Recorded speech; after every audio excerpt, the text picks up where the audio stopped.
Last year, the championship took an enforced break from this beautiful, historic city. But York at Christmas is one of the reasons that makes this tournament so special. It's one of our holy trinity.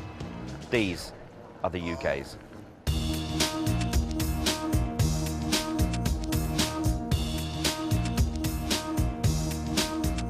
But as we made ourselves at home again, before the TV cameras had even arrived, one of us set the ball rolling for some early controversy. Shaun Murphy, who lifted the trophy back in 2008, is in trouble against the Chinese teenager Se Xiaowei. Murphy is 3-1 down. 6 is the target for victory. That young man shouldn't be in the tournament, and I feel extremely hard done by that I've lost to someone who, in my opinion, shouldn't even be in the building. It's not fair, and in my opinion, it's not right. I think if I could go back in time, I perhaps wouldn't have said what I said, having just lost to Se Xiaowei. I think it took the shine off his victory, and I regret that, and I'd like to apologise to him for that. Mea culpa. We all make mistakes. Even the officials. Referee Micah Kessler jumped the gun by calling the frame over during Sam Craigie's match with Ding Junhui and missed Sam's cue colliding with the white. Calling the foul may have altered the course of events. I wasn't the only former winner to suffer in the early rounds. As Storm Arwen arrived, an icy blast of surprise defeat blew across the tables.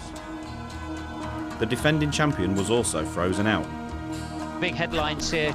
We've seen Neil Robertson, the Australian, lose to the amateur player John Astley in one of the biggest upsets in UK Championship history. There was a hit Sunday night drama when Mark Selby ran into Hussein Vafai. First, the world number 1 went in off the black.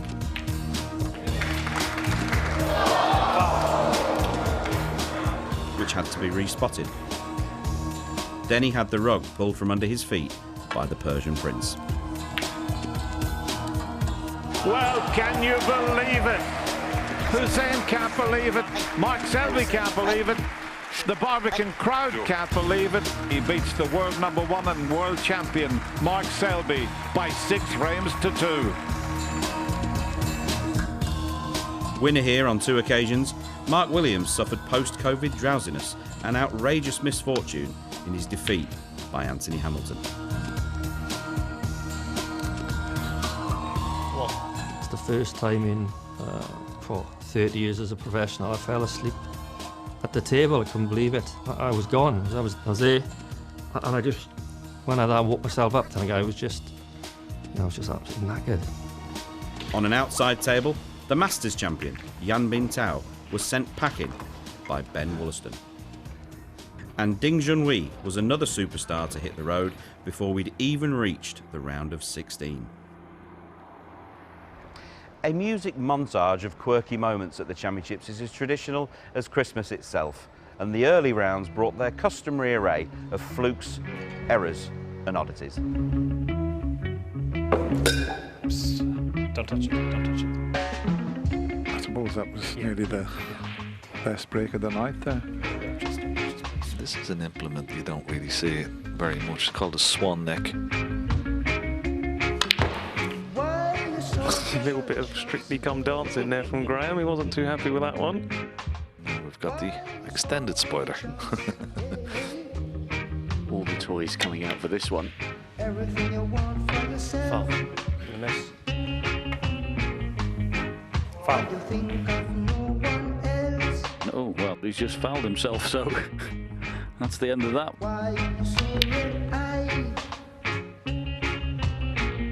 Oh, never in doubt. Never in doubt.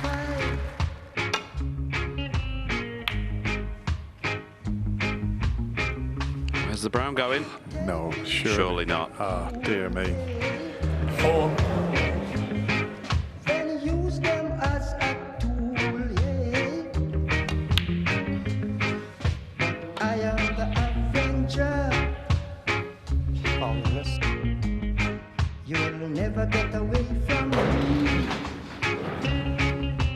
A small piece of the set just fell off.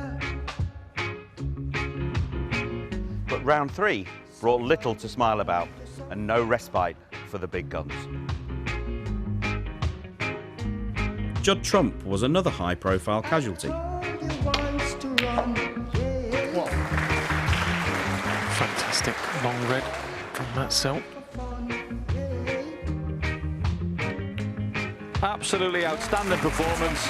Brilliant way to finish off the match. And it's Matt Selt who wins by 6 frames to 3. And he knocks out the pre-tournament favourite, Judd Trump.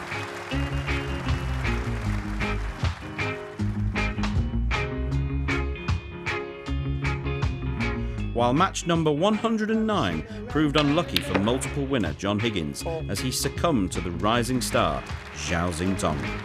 I was really poor today, I thought. And it'd have been a bit of a travesty if I'd have won that game.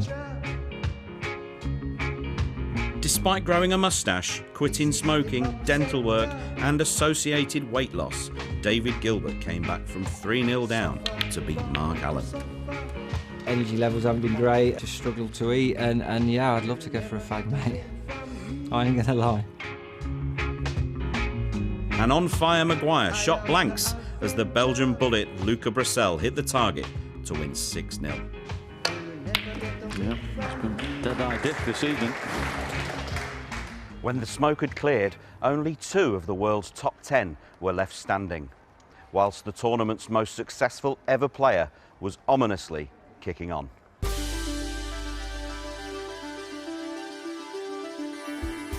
Ronnie OSullivan had compared himself with Tyson Fury, and early in the 4th round he floored Noppon Sankam with some of his signature punches.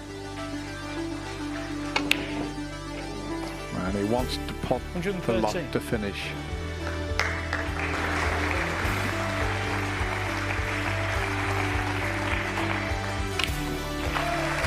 Incredible century break, and they greet each other Thai style. That's lovely to see, but in the end Ronnie OSullivan beats this young Thai player by 6 frames to 3. In the quarter-final, Ronnie would face Kyron Wilson, who had conceded just 6 frames in his first 3 matches. Kyron doubled at the treble to clinch victory over Sam Wollaston. The hunters became the hunted as Wollaston's fellow giant killers Vafai and Selt also failed to proceed any further. But Zhao Tong continued to make strides on table 2. And during Luca Brissell's victory over Anthony Hamilton, a Wasp entered the arena without a ticket, referee Terry Camilleri terminating the insect's involvement. And then there were 8. The much anticipated match between Wilson and OSullivan saw the rocket on a go slow. Disturbed by the movement of spectators watching the adjacent table, Ronnie took a break from making breaks until peace broke out. It didn't seem to affect his concentration as the match produced snooker of the highest quality. That's magnificent.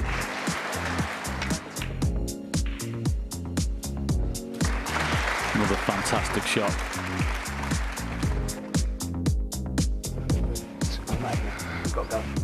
Ronnie also took exception to a cameraman who was 1 tripod short of a full kit and had him ejected. But Kyron is not easily distracted, and he took the decider with his 5th 100 of the championship to end OSullivan's hopes of an 8th title.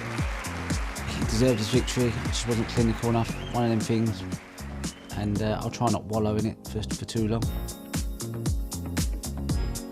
Wilson would play Luca Brissell, who had the run of the balls against Anthony McGill.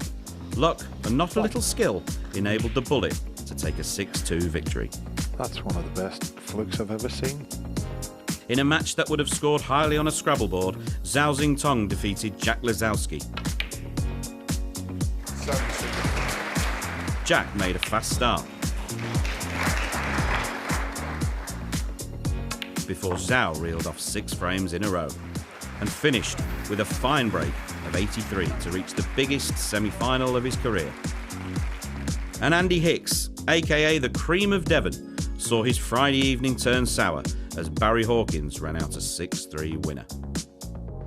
And so to the semi-finals, and 2 players who'd been bubbling under all week boiled over with some outrageous snooker.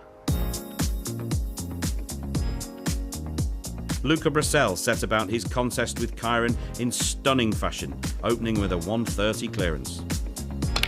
That's a wonderful start from Luca Bracel. Wilson endeavoured and even led at one point.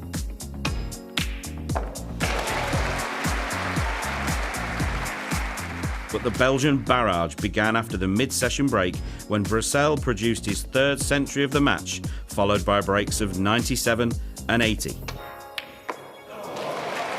This is ridiculous. And he delivered the coup de grace with a Gallic flourish. Can still do it. Get in. Yes! Wonderful!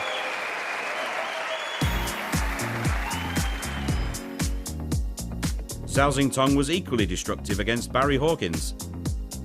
3 breaks of 78 and a ton in the first 4 frames, but Zhao in complete control within an hour. Brilliant. Absolutely brilliant. The Hawk had his wings well and truly clipped as Zhao ran out a 6-1 winner to announce his arrival in a Triple Crown final.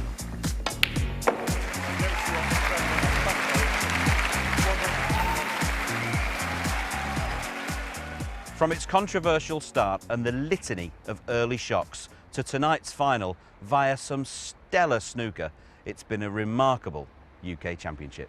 And whether it's the first player from continental Europe or the bright young player from China who lift the trophy, it will have produced a worthy winner.